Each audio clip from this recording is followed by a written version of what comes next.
$500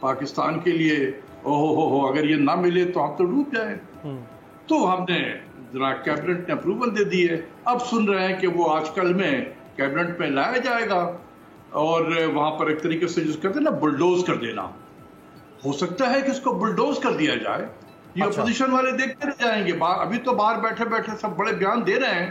ان کا ٹیسٹ ہے اندر میں کہ اس وقت کیا ہوتا ہے. اچھا ڈاکٹر صاحب، کوئی ایسی اور کسی ملک میں ایسی نظیر یا مثال ملتی ہو کہ جیسے ہمارا سینٹرل بینک اسٹیٹ بینک ہے، کسی اور ملک کے سینٹرل بینک کو اسی طرح شترے بے مہار کی طرح چھوڑ دیا جائے اور وہ کسی کو جواب دینا ہو؟ ایسی کوئی قانون سازی کہیں اور کی گئی ہو؟ دیکھیں، ہمیں ڈفرینشیٹ کرنا ہوگا ڈیولپڈ کنٹریز، ایڈوانسڈ اکانومیز میں اور ہم جیسے ترقی پذیر ملک میں. اگر ہم اپنے جیسے ترقی پذیر ملک کو لے لیں تو آج اس امینڈمنٹ سے پہلے کی بات کر رہا ہوں، آج پاکستان کا سینٹرل بینک اتنا ہی آزاد ہے جتنا ملیشیا کا سینٹرل بینک آزاد ہے، جتنا ہندوستان کا سینٹرل بینک آزاد ہے. پاکستان کا سینٹرل بینک تھائی لینڈ کے سینٹرل بینک سے زیادہ آزاد ہے، برازیل کے سینٹرل بینک سے زیادہ آزاد ہے، ارجنٹینا کے سینٹرل بینک سے بہت زیادہ آزاد ہے. ہاں، ہم بینک آف جاپان کے مقابلے میں کم آزاد ہیں، بینک آف کوریا کے مقابلے میں ہم کم آزاد ہیں. لیکن جاپان اور کوریا بڑی ایڈوانسڈ اکانومیز ہیں. میں تو اللہ سے دعا کرتا ہوں کہ ہم بھی جاپان اور کوریا کی طرح ہو جائیں تو ہم بھی اپنے سینٹرل بینک کو اسی طریقے کی آزادی دیں گے. لیکن فی الحال یہ جشتہ نہیں ہے کہ آپ آزادی اس طریقے سے دیں اور اس کے ساتھ اکاؤنٹیبلٹی بھی نہ ہو.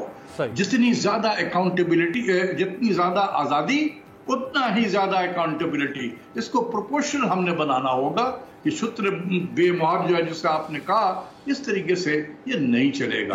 اس طریقے سے state who, state with in the state آپ کہہ رہے ہیں بن جائے گی اسٹیٹ بینک. تو یہ اسٹیٹ بینک کا جو گورنر ہے وہ تو پھر جس طرح آپ بتا رہے ہیں وہ تو وائسرائے بن جائے گا پھر، جیسے برطانوی وائسرائے تھے برے صغیر میں. وہ پاکستان کے آئین قانون سے بالاتر ہوگا.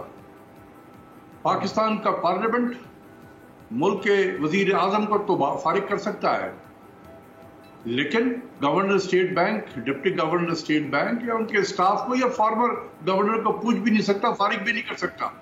اچھا، ملک کا جو نائب ہے یا ایف آئی اے ہے، یہ کچھ کرمنل انویسٹیگیشن تو سٹنگ پرائم منسٹر کا بھی کر سکتے ہیں. دنیا میں ہم نے دیکھا، ہم روز سنتے رہتے ہیں کہ اسرائیل کے پرائم منسٹر کو ان کے خلاف انویسٹیگیشن ہو رہی ہے، لیکن یہاں پر وہ ان کو نام لے کر کہا گیا ہے کہ یہ دونوں ادارے، گورنر اسٹیٹ بینک کیا ڈپٹی گورنر، اس کے کسی اسٹاف کو، ایون ماضی کے گورنر جو رہ چکے ہیں سب کو این آر او مل چکا ہے اور اس کو کوئی ہاتھ نہیں لگا سکتا. این آر او کی باتیں ہو رہی تھی، جہاں این آر او جو ہے وہ دیا جا چکا ہے، دیا جا رہا ہے. بلکہ تو اگر تو یہ کوئی این آر او ہے ڈاکٹر صاحب، تو آپ کو یاد ہوگا وہ جو این آر او آیا تھا پیپلز پارٹی اور ایم کیو ایم وغیرہ کو پرویز مشرف صاحب نے جو دیا تھا، بعد میں افتخار چودھری صاحب نے اس کو نل اینڈ وائڈ ایمنیشو اور اس کو کالا بلیک لا کر کے اور دیوار پہ دے مارا تھا. تو یہ تو ریاست پاکستان کے اور ہمارے آئین کے اور اسلامی اصولوں سے متصادم ہے کہ آپ کسی شخص کو ایسی بلینکٹ امیونٹی دے رہے ہیں گورنر اسٹیٹ بینک کو اور باقی اسٹیٹ بینک کے سارے لوگوں کو کہ آپ سے کوئی پوچھ ہی نہیں سکتا. دیکھیں، اس میں اگر آپ پڑھیں گے نا جتنا ابھی تک آیا ہے، ایک تو انٹرسٹنگ چیز یہ کہ یہ ڈاکومنٹ پبلک بھی نہیں کی گئی ہے. اچھا، ادھر ادھر دائیں بائیں سے جو چیزیں آ رہی ہیں اس کے بیس پہ ہم کامنٹس کر رہے ہیں. اگر اتنی بہترین چیز ہے یہ پاکستان کے لیے تو یار اس ڈاکیومنٹ کو تو پبلک تو کرو نا، سرکاری طور پہ پبلک کر دیا جائے کہ بھئی یہ ہے، پبلک ڈیبیٹ اس پہ کرے. اپنے لا ڈویژن سے پہلے اس کی ویٹنگ تو کرائے نا. تو بغیر سب یہ ہش ہش کر کے ذریعے سے اور ایک دم بلڈوز کر کے آپ جو ہے اس لا کو لاگو کر دیں گے، یہ نہیں چل سکتا ہے. اگر آپ کر بھی دیں گے تو ہم شور کے ماضی کی آگے آنے والی حکومتیں اس کو نل اینڈ وائڈ بھی، جیسے انہوں نے کیا تھا اس وقت کے چیف جسٹس نے نل اینڈ وائڈ، اسی طریقے سے آنے والی پارلیمنٹ بھی اس کو نل اینڈ وائڈ قرار دے سکتی ہے. تو اس لیے اس میں کیا رکھا گیا ہے، اکاؤنٹیبلٹی کیا ہے کہ اگر آپ گورنر اسٹیٹ بینک سے کچھ پوچھ گچھ کرنا چاہتے ہیں تو